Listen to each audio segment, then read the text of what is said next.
मेरा नाम करण है। मैं एक मिडिल क्लास फैमिली से बिलोंग करता हूँ। मेरे पिता तो इस दुनिया में नहीं थे। मैं अपनी माँ और बहनों का खुद ही ख्याल रखता था। मेरी 2 बहनें थीं और एक छोटा भाई था। हमारी ज़िंदगी बहुत अच्छी और हंसी खुशी गुजर रही थी। बड़ी उम्मीद के साथ मेरी माँ और बहनों ने मेरी शादी की थी। मेरी शादी को 2 महीने होने वाले थे, लेकिन अभी तक मुझे खुशहाली नसीब नहीं हुई थी, क्योंकि एक हादसा शादी के पहले दिन से ही मेरे साथ हो रहा था। मैं जैसे ही अपने कमरे में जाता था तो मेरी पत्नी डर की वजह से कांपने लग जाती थी।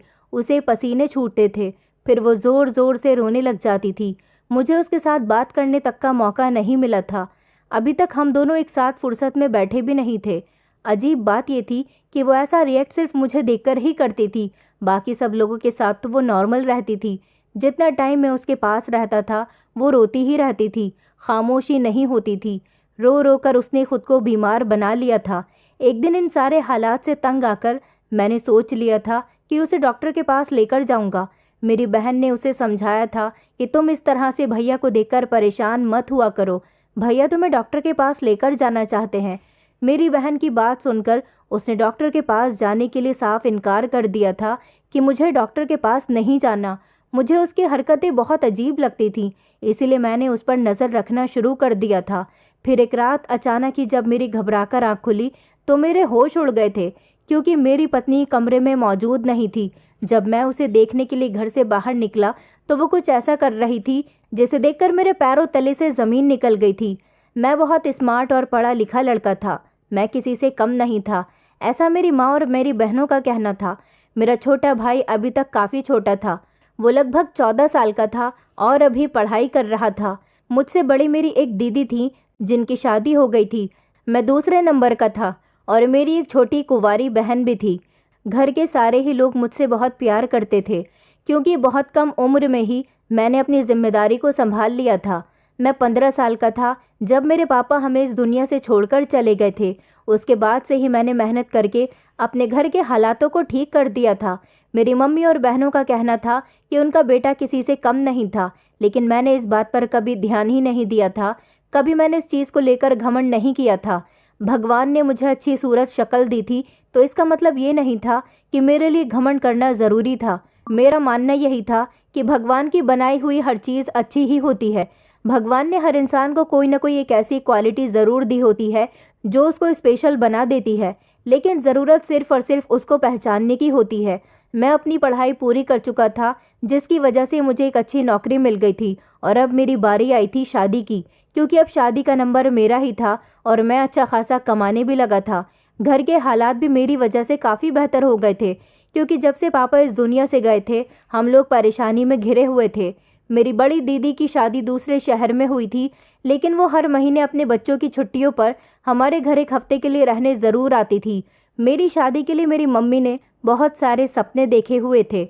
उनको मेरी शादी का सबसे ज़्यादा अरमान था और इसकी 2 वजह थी।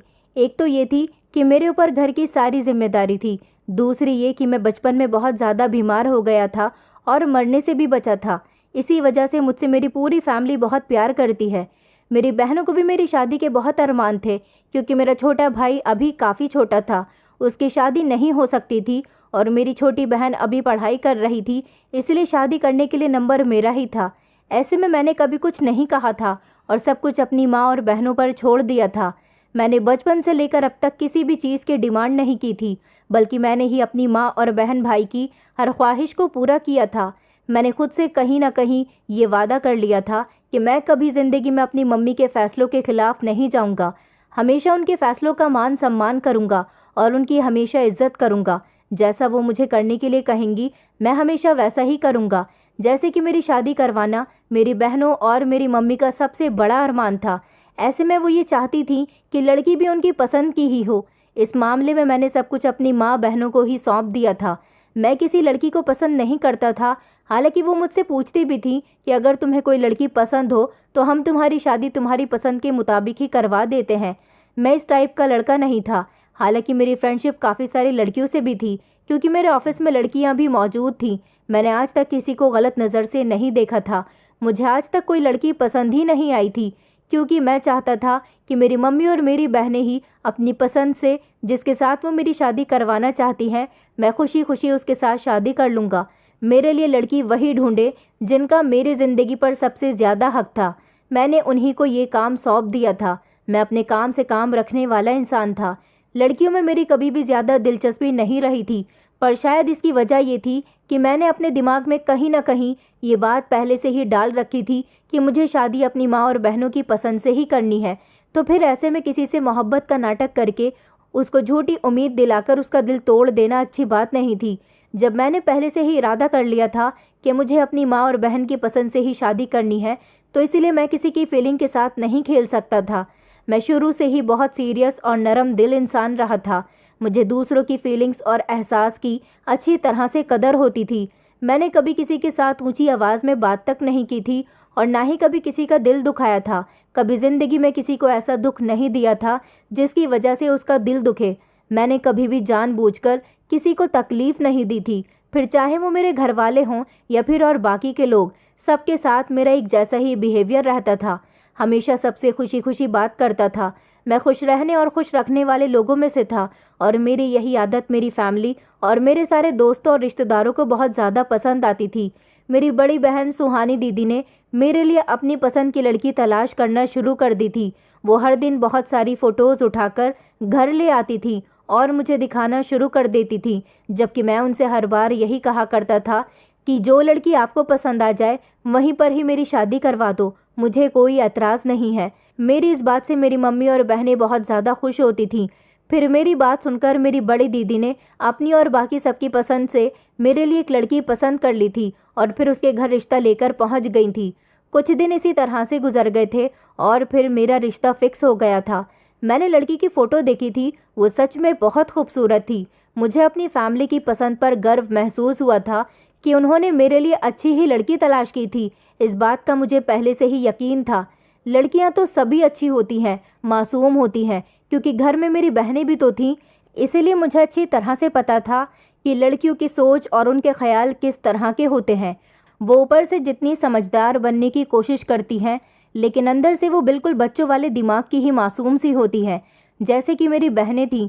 मेरी छोटी बहन और बड़ी बहन दोनों ही बहुत ज़्यादा समझदार और मासूम थीं। और वैसे भी मेरी मम्मी ने हमेशा से मुझे लड़कियों की इज्जत करना ही सिखाया था। इसकी वजह सिर्फ ये नहीं थी कि मेरे घर में भी अपनी बहनें मौजूद थीं, बल्कि उनका यही कहना था कि ये ज़रूरी नहीं है कि घर में बहनें होती हैं तो इंसान दूसरों की बहनों की इज्जत करे। दूसरों की बहनों की भी इज्जत करना और उनका मान सम्मान करना ये हमारा कर्तव्य है और हमें हमेशा अपने कर्तव्य का पालन करना चाहिए। हर औरत की इज्जत करनी चाहिए। ये सारी बातें मुझे मेरी मम्मी ने सिखाई हुई थी। यही वजह थी कि मैं लड़कियों की हमेशा इज्जत किया करता था। जिस लड़की को मेरी दीदी ने मेरे लिए पसंद किया था, उनका कहना था कि वो घर के सारे कामकाज अच्छे तरीके से जानती है और पढ़ी लिखी है और बहुत ज़्यादा समझदार भी मालूम होती है। इस तरह के रिश्ते तो लोगों को आजकल तलाश करने पर भी नहीं मिलते। सारी बातें परफेक्ट देखकर उन्होंने रिश्ता फिक्स कर दिया था। लड़की वालों ने भी मुझे पसंद कर लिया था। उनको भी मैं बहुत पसंद आया था, क्योंकि उनके मुताबिक मेरे अंदर भी कोई कमी नहीं थी। कुछ दिनों बाद मेरी एंगेजमेंट हो गई। उसके बाद मेरी शादी की डेट भी फिक्स हो गई थी। इन सारी बातों में एक बात जो मेरे लिए बहुत ज़रूरी थी वो थी कि मेरी बहन की नंद, उसकी वजह से मैं बहुत ज़्यादा तंग आ चुका था। वो मुझे पसंद करती थी और उसने मुझे एक दो बार ये भी कहा था कि वो मुझसे शादी करना चाहती है, लेकिन अब तो मेरा रिश्ता फिक्स हो गया था। पर हकीकत तो ये थी कि मुझे इस तरह से उसका बात करना बिल्कुल भी अच्छा नहीं लगता था। अगर उसे मुझ में इंटरेस्ट था तो उसे इस बारे में अपने घर वालों से बात करनी चाहिए थी, या फिर वो मेरी दीदी से बात कर सकती थी। इस तरह मेरे सामने आकर कहना मुझे बिल्कुल भी पसंद नहीं आया था। कहना तो अलग बात थी, मुझे उसका स्टाइल भी अच्छा नहीं लगा था। वैसे तो वो बहुत अच्छी और पढ़ी लिखी लड़की थी, लेकिन मैंने कभी उसे गलत नज़र से नहीं देखा था। हमेशा मैं उसकी इज्जत किया करता था, उससे अच्छे तरीके से बातचीत करता था। हमेशा मैंने उसे समझदारी की ही बात की थी, कभी फालतू बात करने की कोशिश भी नहीं की थी। उसकी हरकतों से ऐसा नहीं लग रहा था कि वो एक अच्छे और शरीफ परिवार से बिलोंग करती है। इसीलिए मैंने उसको साफ इनकार कर दिया था कि मैं उसको पसंद नहीं करता। मुझे अपने लिए एक ऐसी लड़की चाहिए थी जिसके अंदर शर्मो हया हो। यही वजह थी कि मैंने अपनी बहन की नंद सौम्या को इनकार कर दिया था। लेकिन जैसे ही मेरी शादी के दिन करीब आ रहे थे, न जाने उसे क्या हो गया था। उस पर तो एक अजीब सा जुनून सवार हो गया था। एक दिन तो उसने हद ही कर दी थी। मेरी शादी पर वो पहले से ही आ गई थी और हमारे घर पर आकर रहने लगी थी। हालांकि उसकी भाभी मतलब मेरी बहन को भी इस बात का बुरा लगा था। ऐसा आज पहली बार नहीं हुआ था। वो कई बार मेरे करीब रहने की वजह से हर बार मेरी दीदी के साथ हमारे घर पर रहने के लिए आ जाती थी। उसने कहा था कि वो मेरी मम्मी और मेरी बहनों के साथ शादी में मदद करने के लिए आई है, लेकिन हकीकत तो सिर्फ मैं जानता था कि वो कहाँ पर किसके लिए आई थी। मैंने घर में किसी को भी ये बात नहीं बताई थी, क्योंकि मैं नहीं चाहता था कि उसकी ऐसी हरकतों के बारे में किसी को पता चले और आगे जाकर उसकी ज़िंदगी पर कोई बुरा असर पड़े। इसलिए मैं उसकी बातों और हरकतों को इग्नोर कर दिया करता था। वैसे भी अब तो कुछ दिन की ही बात रह गई थी और मेरी शादी के दिन करीब आ रहे थे। फिर तो मेरी शादी हो जाने वाली थी। मैंने यही सोचा था कि बस एक बार मेरी शादी हो जाए तो वो खुद ही मेरा पीछा छोड़ देगी और सुकून से बैठ जाएगी। लेकिन ये सिर्फ मेरा ख्याल था कि वो इस तरह आराम से बैठ जाएगी, और शायद मेरी गलत फहमी भी थी, क्योंकि ऐसा कुछ नहीं हुआ था। जब वो मेरी शादी पर आई थी उसने मुझे दोबारा से तंग करना शुरू कर दिया था और मेरा जीना दुश्वार करके रख दिया था। वो मुझसे बात करने का कोई मौका नहीं छोड़ती थी। मौका देखकर कभी मेरे कमरे में आ जाती थी तो कभी मुझे धमकियां देना शुरू कर देती थी। मैं चाहता था कि हम दोनों को एक साथ कोई देख न सके, इसलिए मैं उससे दूर रहने की कोशिश करता था। उसने कहा था कि तुम इस शादी से इनकार कर दो, वरना तुम्हारे लिए अच्छा नहीं होगा। मैं उसकी धमकियों से डरने वाला हरगिज़ भी नहीं था, और जहाँ तक बात शादी से इनकार करने की थी तो मैं कभी भी इस शादी से इनकार नहीं कर सकता था। एक तो इस शादी में मेरी माँ और बहनों की खुशी शामिल थी, और दूसरी बात, इस मौके पर मैं आकर किसी दूसरी लड़की को इस तरह से नहीं छोड़ सकता था, जो अपनी आंखों में मेरे सपने सजाए हुए बैठी थी। वो भी तो किसी की बेटी और बहन थी। शादी के बिल्कुल करीब आकर मैं शादी से इनकार करना बिल्कुल गलत समझता था, और जिस तरह से वो मुझे डरा धमका रही थी, मैं कभी भी इस शादी से इनकार करके सौम्या से शादी नहीं करना चाहता था। उसकी हरकतों से अब मुझे चिढ़ होने लगी थी और बहुत ज़्यादा गुस्सा भी आने लगा था। मैं जो कभी किसी पर गुस्सा नहीं करता था, उसे देखकर मुझे गुस्सा आने लगा था और मेरा दिल करता था कि अभी खड़े खड़े उसे अपने घर से बाहर निकाल दूं। मुझे उससे नफरत होने लगी थी और उसकी जिम्मेदार वो खुद थी। हम अगर किसी से मोहब्बत करते हैं या नफरत करते हैं, उसमें उस इंसान का खुद अपना किया धरा शामिल होता है। मोहब्बत तो बिना किसी वजह से भी की जा सकती है, लेकिन मेरा मानना यह है कि नफरत के लिए कोई ना कोई वजह ज़रूर होती है। कुछ लोग अपनी हरकतों से दूसरों को इतनी ज़्यादा परेशानी में डालकर तंग कर देते हैं कि इंसान को खुद ना चाहते हुए भी उससे नफरत होने लग जाती है, और ऐसा ही कुछ मेरे साथ भी हो रहा था। सौम्या से शादी करना तो बहुत दूर की बात थी, मेरे लिए तो उसे इस घर में भी बर्दाश्त करना मुश्किल हो रहा था। मैंने ज़िंदगी में कभी किसी से बुरे शब्दों में बात नहीं की थी, लेकिन मुझे ना चाहते हुए भी सौम्या के साथ ऐसा बिहेवियर रखना पड़ रहा था, और इसकी वजह सिर्फ ये थी कि वो मेरी बात को समझ जाए। मैं उससे शादी नहीं कर सकता, वो अपनी इन गलत हरकतों को छोड़ दे। वो जो कर रही थी, मगर इस लड़की का दिमाग तो जैसे बिल्कुल ख़राब हो चुका था। एक दिन तो मेरा मन करने लगा कि मैं ये सब कुछ जाकर अपनी दीदी को साफ साफ बता दूं कि आपकी नंद की हरकतें बिल्कुल भी ठीक नहीं हैं।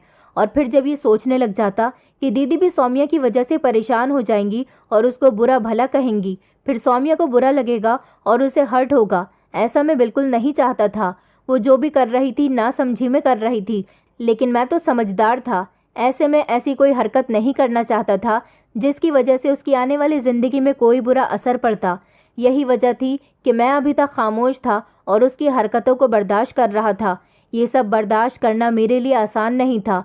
मैं लोगों को किसी भी तरह की बातें करने का मौका नहीं देना चाहता था, क्योंकि मैं अच्छी तरह से जानता था कि लोगों की आदत होती है, वो छोटी से छोटी बात को बढ़ा चढ़ाकर बता देते हैं। मेरी तो वैसे ही शादी होने वाली थी, नुकसान तो सारा का सारा सौम्या का ही होना था, और वैसे भी ऐसे मैटर में लड़कों को कोई गलत नहीं समझा जाता। सारा इल्ज़ाम लड़कियों पर ही आ जाता है, और मैं नहीं चाहता था कि सौम्या पर कोई भी इल्ज़ाम आए। वो मेरे घर की ना सही, लेकिन अपने घर की तो इज्जत थी। अगर वो मेरी बहन की नंद भी नहीं होती, मेरे लिए कोई गैर होती, मैं तब भी उसके साथ यही करता जो अभी कर रहा था, क्योंकि इज्जत सबकी एक जैसी होती है, फिर वो घर की हो या बाहर की हो या फिर गली मोहल्ले की हो। ये बात मेरे लिए कोई मायने नहीं रखती थी। फिलहाल कुछ दिन इसी तरह से गुजर रहे थे। सौम्या का जुनून धीरे धीरे कम होने लगा था और मेरी शादी हो गई थी। मेरी पत्नी का नाम आंचल था। इतनी खुशी मुझे अपनी शादी की नहीं थी जितनी इस बात की थी कि अब मेरी बहन की नंद अपने घर चली जाएगी।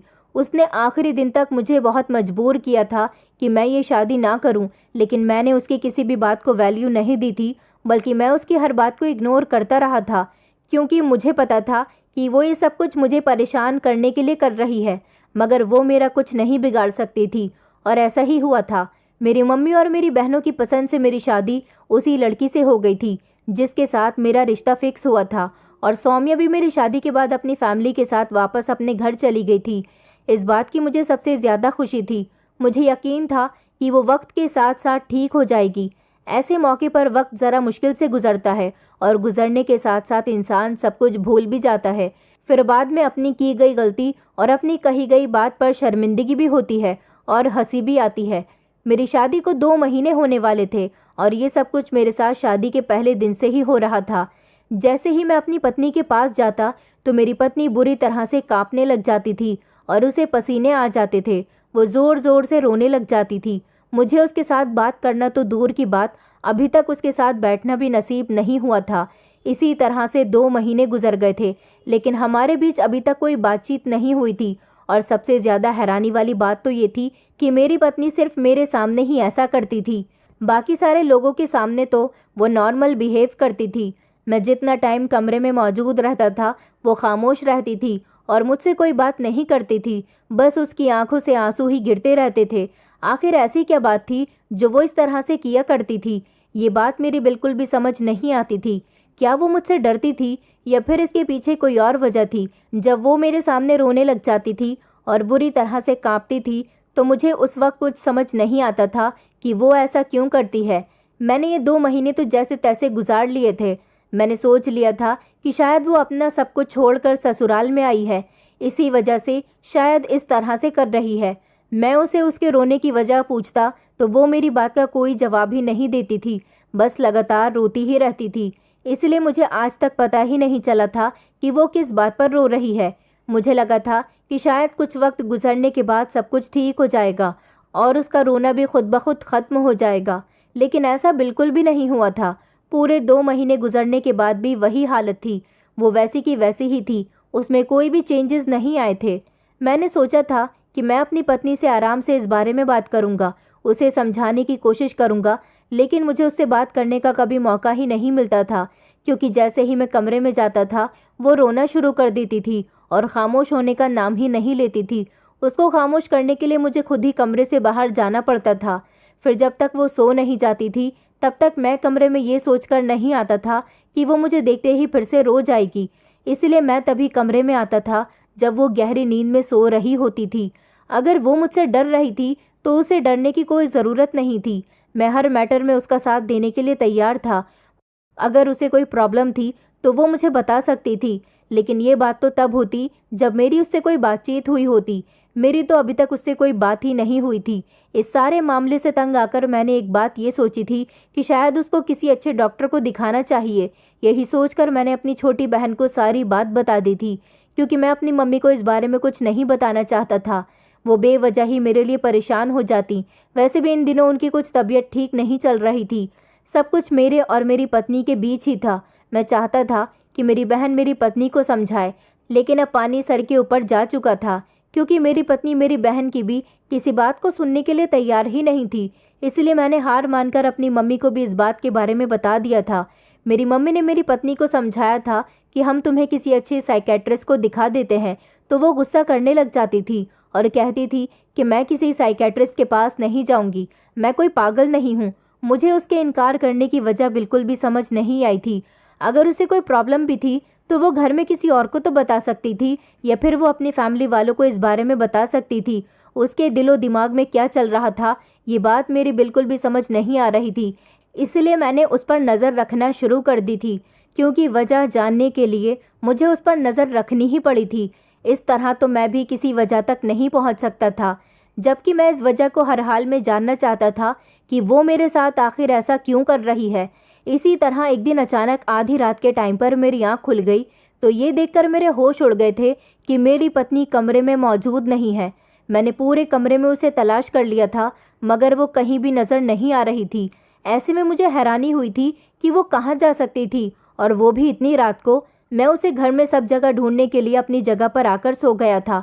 उसके बाद जैसे ही मेरी सुबह आँख खुली तो मेरी पत्नी बिस्तर पर ही मौजूद थी। वो किस वक्त कमरे में आई थी मुझे कुछ पता ही नहीं था। ये बात तो मुझे आज पता हुई थी कि वो मेरे कमरे में से गायब भी हो जाती थी। अगले दिन आधी रात के टाइम पर फिर ऐसा ही हुआ था। मेरी पत्नी फिर से कमरे में नहीं थी।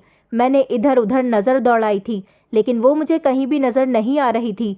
फिर से मैं उसे तलाश करने के लिए कमरे से बाहर निकला था। मुझे पता चल गया था कि वो कमरे में मौजूद नहीं थी।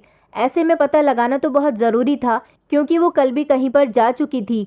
वो कहाँ जाती थी यही सोचकर मैं कमरे से बाहर निकलकर उसको देखने लगा था।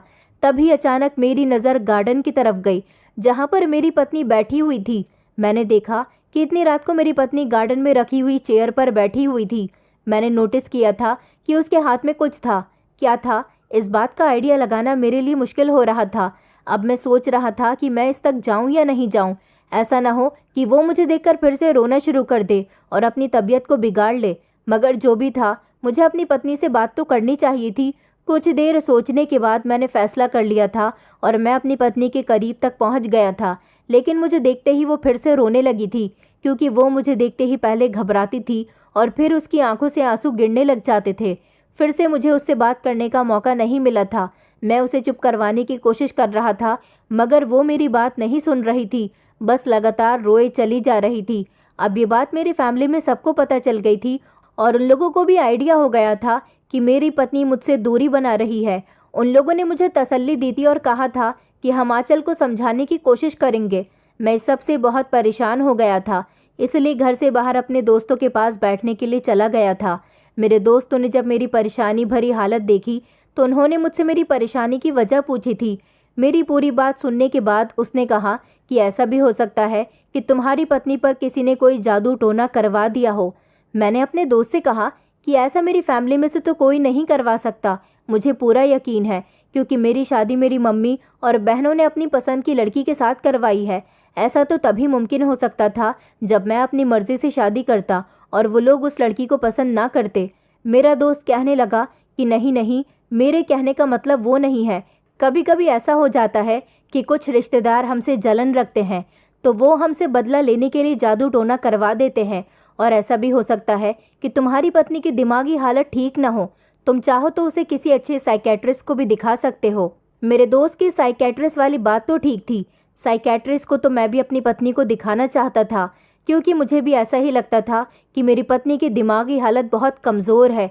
रही जादू टोने वाली बात तो मैंने अपने दोस्त की इन बातों को इग्नोर कर दिया था क्योंकि मैं इन बातों पर विश्वास नहीं करता था। मैं जब घर आया तो मेरी मम्मी ने भी मुझे यही बात बताई थी। उन्होंने कहा था कि मुझे ऐसा लगता है कि तुम्हारी पत्नी पर किसी ने जादू टोना करवा दिया है, तभी तो वो ऐसी हरकतें कर रही है। मेरी मम्मी ने कहा था कि मैं तुम्हारी पत्नी को तांत्रिक बाबा के पास लेकर जाना चाहती हूँ। मैंने अपनी मम्मी से इस बारे में कोई बात नहीं की थी और उनसे कह दिया था कि आप जैसा करना चाहती हो कर सकती हो। मेरी मम्मी तो वैसे भी ऐसी बातों पर बहुत विश्वास रखती थी, इसलिए इस काम को उन्होंने जल्दी ही कर दिया था। लेकिन कहीं ना कहीं मेरा दिल इस काम के लिए राज़ी नहीं हो रहा था। मम्मी की मर्ज़ी समझकर मैं खामोश हो गया था। मम्मी ने कहा था कि मैं इस मैटर को खुद अपने हिसाब से हैंडल कर लूँगी, तुम फिक्र मत करो। मम्मी को ज़्यादा पता था कि उन्हें क्या करना था और क्या नहीं, क्योंकि वो अच्छी तरह से जानती थीं। उन्होंने मेरी पत्नी से पूछा था कि तुम ये सब कुछ मेरे बेटे के साथ क्यों कर रही हो, तो मेरी पत्नी ने कहा था कि मुझे इस बारे में कुछ भी नहीं पता। वो कुछ नहीं जानती कि उसके साथ ऐसा क्यों होता है। और इस बात को लेकर मम्मी को बहुत ज़्यादा शक हुआ था कि ज़रूर इस पर कोई ना कोई जादू टोना है। मुझे खुद पता नहीं था कि मेरी पत्नी के साथ क्या हो रहा है। ये सारा मामला मैंने अपनी मम्मी पर छोड़ दिया था, लेकिन फिर भी मेरी नज़र अपनी पत्नी पर ही रहती थी। उसकी हरकत को मैं हमेशा नोट किया करता था। न जाने क्यों मेरा दिल इसके लिए बिल्कुल भी बेफिक्र नहीं हो रहा था और मुझे इस बात पर भी यकीन नहीं आ रहा था कि उस पर किसी ने जादू टोना करवाया है। मुझे कहीं ना कहीं कोई और ही बात लगती थी। इस बात के बारे में मैंने किसी को नहीं बताया था। मैं बहुत ज़्यादा परेशान रहने लगा था। मैं चाहता था कि मेरी ज़िंदगी में थोड़ा सा सुकून आ जाए, क्योंकि शादी के बाद से ही मुझे वो खुशी नसीब नहीं हुई थी जो शादीशुदा कपल्स को होती है। मैं चाहता था कि मेरी पत्नी मुझसे प्यार भरी बातें किया करे, ना कि मेरी मौजूदगी में बुरी तरह से रोया करे। मेरी मम्मी का कहना था कि कुछ वक्त की बात है, सब कुछ ठीक हो जाएगा। मेरी मम्मी एक तांत्रिक बाबा से बहुत सारे ताबीज़ लेकर आई थी। कुछ तो वो मेरे कमरे में भी रख दिया करती थी और कुछ पहनने के लिए मेरी पत्नी को दिया करती थी। मुझे ये बातें बहुत अजीब लगती थी, लेकिन मम्मी के कहने पर मैं उनके काम को कर लिया करता था। तांत्रिक बाबा ने मेरी मम्मी को बताया था कि मेरी पत्नी पर सच में किसी ने जादू टोना किया हुआ है और वो उसके वश में है। तभी तो वो अपने पति के करीब जाने से बहुत डरती है और उसके सामने रोना धोना शुरू कर देती है। लेकिन पता नहीं क्यों मुझे इस बात पर बिल्कुल यकीन नहीं आ रहा था कि ये तांत्रिक बाबा सिर्फ अपने पैसे बनाने के लिए ही ये सारी कहानी बना रहा है। लेकिन हकीकत भी यही थी। मैं इस वक्त इस बात को समझने की कोशिश नहीं कर पा रहा था, लेकिन मैं अपने तरीके से भी ये जानने की कोशिश में था कि आखिर ऐसी क्या वजह थी जो मेरी पत्नी ऐसी थी और मेरे साथ ऐसा किया करती थी। मैं बड़ा परेशान था कि करूँ तो आखिर क्या करूँ, क्योंकि मेरी सारी ज़िंदगी का सवाल था। मैं अपनी सारी ज़िंदगी अपनी पत्नी की बेरुखी देखकर तो नहीं गुजार सकता था। इसीलिए मैंने फैसला किया कि मैं सच जानकर ही रहूँगा कि आखिर मेरी पत्नी क्या करना चाहती है। अगली रात में रात के टाइम पर सोया नहीं था, बल्कि सोने की एक्टिंग कर रहा था ताकि मेरी पत्नी को लगे कि मैं गहरी नींद में सो चुका हूँ। मैंने नोटिस किया कि कमरे में अंधेरा था और मेरी पत्नी धीरे धीरे बेड से नीचे उतर रही थी। फिर 5 मिनट होते ही मेरी पत्नी कमरे से बाहर निकल गई थी। मैं भी अपनी पत्नी का पीछा करते हुए उसके पीछे जाने लगा था। वो आज गार्डन में नहीं जा रही थी, बल्कि छत की सीढ़ियों से छत पर जा रही थी। मैं हैरानी से उसका पीछा कर रहा था कि आखिर आधी रात को उसे छत पर क्या काम पड़ गया। फिर मेरी छत पर जाने के बाद वो एक कोने की तरफ को खड़ी हो गई थी। छत पर वैसे तो चारों तरफ अंधेरा था, लेकिन चांद की चांदनी चारों तरफ फैली हुई थी, जिसकी वजह से मैं अपनी पत्नी को देख सकता था। छत पर ही दीवार के पीछे खड़े होकर मैं अपनी पत्नी को देख रहा था। उसने जल्दी से अपनी साड़ी के पल्लू में से कुछ निकाला था। वो कोई और चीज़ नहीं बल्कि मोबाइल था, लेकिन मैंने तो अपनी पत्नी को अभी तक कोई मोबाइल फ़ोन लेकर नहीं दिया था। फिर ये मोबाइल मेरी पत्नी के पास कहाँ से आया था, और ना ही आज से पहले मैंने कभी उसके पास मोबाइल देखा था। फिर मेरी पत्नी ने मोबाइल को अपने कान पर लगा लिया और वो किसी से बातें कर रही थी। उसकी बातों की आवाज़ मुझे साफ सुनाई दे रही थी। मेरी पत्नी कह रही थी कि अब मैं और दिन इस घर में नहीं रह सकती। तुम कुछ भी करके मुझे इस घर से निकाल दो। मुझे अपना पति बिल्कुल भी पसंद नहीं है। तुम जानते हो ना कि मैं तुमसे कितना प्यार करती हूँ और तुम्हारी खातिर मैं कुछ भी करने के लिए तैयार हूँ। मैं ये रोने धोने वाला नाटक कर करके थक चुकी हूँ। अब मैं इस नाटक को और नहीं कर सकती। वो बार बार किसी आशीष नाम के लड़के का नाम ले रही थी। उसके मुंह से ये सारी बातें सुनकर मेरे पैरों तले से ज़मीन निकल गई थी। इसका मतलब ये था कि मेरी पत्नी मुझे धोखा दे रही थी। इसका मतलब ये है कि वो इतने दिनों से मुझे और मेरी फैमिली को बेवकूफ़ बना रही थी। उसे कोई प्रॉब्लम नहीं थी, बल्कि वो मुझसे दूर रहने के लिए एक्टिंग कर रही थी। मैं अब अपनी पत्नी की बात और ज़्यादा बर्दाश्त नहीं कर सकता था, क्योंकि मैं उन लोगों में से नहीं था जो खामोशी से हर बात को बर्दाश्त करता रहे। मैं गलत बात के बहुत खिलाफ था, इसलिए मैंने जाते ही फ़ौरन अपनी पत्नी के हाथ से मोबाइल छीन लिया। वो घबरा गई थी और कांपने लगी थी। मुझे देखकर उसने फिर से रोने की एक्टिंग शुरू कर दी थी। मैंने उससे कहा कि अब तुम्हें एक्टिंग करने की कोई ज़रूरत नहीं है, क्योंकि मैं तुम्हारी सच्चाई के बारे में जान चुका हूँ कि तुम मुझे बेवकूफ़ बना रही हो। मैं ऐसा नहीं था कि सिर्फ अपनी ही बात कहता रहूँ, मैं सामने वाले को भी बोलने का मौका दिया करता था। मैंने अपनी पत्नी से कहा कि तुम्हें मुझसे अगर कोई भी परेशानी थी तो मुझसे कह सकती थी। तुम्हें इस तरह से झूठ बोलने की क्या ज़रूरत थी? मैं उन लोगों में से नहीं हूँ जो सामने वाले की बात को ना समझ सकूँ। बताओ तुम्हें क्या परेशानी है और तुमने मेरे साथ ये सब कुछ क्यों किया? मेरा नर्म लहजा देखकर उसका दिल पिघल गया था और उसने ऐसा करने की वजह मुझे बता दी थी। उसने कहा कि दरअसल मैं आशीष नाम के लड़के से प्यार करती हूँ। वो मेरा क्लास फेलो था, लेकिन वो बेचारा गरीब है। मेरे पेरेंट्स मेरी उससे शादी नहीं करवाना चाहते थे। मैंने बहुत ज़्यादा जिद की थी, पर वो लोग नहीं मान रहे थे। जब तुम्हारे घर से मेरा रिश्ता गया तो मेरे घर वालों ने फ़ौरन ही रिश्ता पक्का कर दिया था, क्योंकि मेरे अफेयर की बात सुनने के बाद उन लोगों को मेरी शादी करने की बहुत जल्दी हो गई थी। मैं आशीष से बहुत प्यार करती थी। वो मुझसे शादी करना चाहता था। उसने मेरे घर रिश्ता भी भेज दिया था, पर मेरे पेरेंट्स ने सिर्फ मेरी शादी इसी वजह से नहीं की कि वो गरीब फैमिली से बिलोंग करता है। मेरी शादी फिर आपके साथ हो गई। मैंने सोचा था कि अगर मैं आपके साथ ये रोने धोने का और डरने का नाटक करूंगी तो आप कभी मेरे करीब ही नहीं आओगे और एक दिन मुझसे तंग आकर मुझे डिवोर्स दे दोगे। फिर मैं अपनी मर्जी के मुताबिक आशीष के साथ शादी कर सकूंगी। मैंने अपनी पत्नी से कहा, क्या तुम मेरे साथ नहीं रहना चाहती? वो मेरी बात सुनकर घबरा गई थी। मैंने कहा, तुम्हारे ऊपर कोई ज़ोर ज़बरदस्ती नहीं है। मैं तुम्हें ज़बरदस्ती के बंधन में नहीं बांधना चाहता। हालांकि तुम्हारे माता पिता मेरे साथ तुम्हें ज़बरदस्ती के बंधन में बांध चुके हैं। माता पिता को चाहिए कि औलाद की मर्जी के बिना उन्हें उसकी शादी नहीं करनी चाहिए, क्योंकि फिर औलाद गलत कदम उठाने पर मजबूर हो जाती है। तुम मुझे बताओ, क्या तुम मेरे साथ रहना चाहती हो या नहीं? मेरी पत्नी ने साफ इनकार कर दिया था कि मैं तुम्हारे साथ नहीं रहना चाहती, क्योंकि जिससे वो प्यार करती है वो उसी के साथ ज़िंदगी गुजारने के सपने देखती आई है और उसी के साथ ही ज़िंदगी गुजारना चाहती है। लेकिन उसके माता पिता ने तो मेरी शादी उसके साथ करवाकर उसके सपनों को चूर चूर कर दिया था। तभी तो वो मेरे साथ ऐसा कर रही थी। मैंने फैसला किया था कि मैं अपनी पत्नी को डिवोर्स दे दूंगा, क्योंकि मैं उसके साथ ज़बरदस्ती का रिश्ता नहीं रखना चाहता, जिसकी वजह से हम दोनों ही कंफर्टेबल ना हों। ऐसे रिश्ते का क्या फ़ायदा? ये बात मैंने अपनी फैमिली को बता दी थी। हालांकि मेरी माँ और बहनों को इस बात का बहुत अफसोस हुआ था, लेकिन मैंने कोर्ट जाकर पेपर्स तैयार करवा लिए और अपनी पत्नी को डिवोर्स दे दी थी। मेरी पत्नी ने झूठी एक्टिंग करने और मुझे और मेरी फैमिली को बेवकूफ़ बनाने के लिए माफ़ी मांगी थी। हम लोगों ने उसे माफ़ कर दिया था। उसने अपनी मर्जी के मुताबिक आशीष से शादी कर ली थी। वो मेरे घर से जा चुकी थी। उसके और मेरे सारे संबंध ख़त्म हो चुके थे। लोगों को पता चल गया था कि मेरी डाइवोर्स हो गई है। जाहिर सी बात है, सौम्या मेरी बहन की नंद थी, उसे तो ये बात सबसे पहले पता चल गई थी। उसने अभी भी मुझे ट्राई करने की कोशिश की थी और अब की बार उसने मेरी मर्जी के मुताबिक और अच्छे परिवार वाली लड़कियों की तरह अपनी मर्जी को जाहिर किया था। उसने मेरी दीदी से बात की थी और कहा था कि वो मुझे पसंद करती है। मेरी पहली शादी ख़त्म होने के बाद भी वो मुझसे दूसरी शादी करने पर भी तैयार थी। मैं इस बात से हैरान था कि वो मुझसे किस कदर प्यार करती थी कि वो मेरी दूसरी पत्नी बनने के लिए भी खुशी खुशी तैयार थी। मुझे लगा कि शायद मैंने पहले सौम्या के प्यार को नहीं समझा, तभी मेरी पत्नी ने मुझे धोखा दिया था। कहते हैं ना कि कभी कभी हम किसी की फीलिंग्स की कदर नहीं करते, और जब हमें उसकी फीलिंग्स की कदर होने लगती है तब हमें पता चलता है कि हमने उसको कितनी बड़ी गलती की सज़ा दी है। सौम्या अच्छी और पढ़ी लिखी लड़की थी। मेरी दीदी को इस बात से कोई एतराज़ नहीं था और ना ही सौम्या की फैमिली वालों को इस बात से कोई एतराज़ था। मेरी शादी सौम्या के साथ हो गई और अब मैं सौम्या के साथ हंसी खुशी ज़िंदगी गुजार रहा हूँ।